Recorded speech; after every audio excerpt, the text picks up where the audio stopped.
What was your hardest day on the job? A baby that was deceased in a garbage chute. I've heard about coworkers having fatalities involving children. It was traumatic, and I feel like it still affects me till today. The hardest day on the job that I had was a few years ago. I had responded to a cardiac arrest at a private home, and I was the second arriving unit on scene. The first was my conditions boss and my supervisor.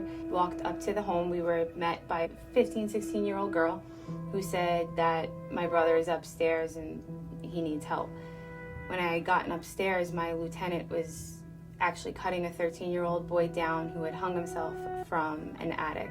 There was a lot of feelings that I didn't really fully know how to cope with from there. I've come to terms with what had happened and what I had seen. A lot of times we can dissociate ourselves from it or desensitize ourselves from it, but there's always that one time, I think, through every EMT and paramedic's life, that's just not the case. It's not something that's just going to stay at work. This was that for me. This came home and this hit really hard. My hardest day on the job was 9/11. I was one of the first emergency responders to arrive on scene after the first plane hit, and that was a very devastating, emotional day for me. I almost died on that day.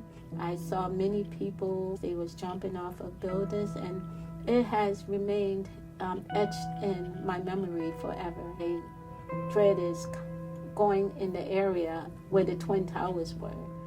Remember those scenes as if it was yesterday.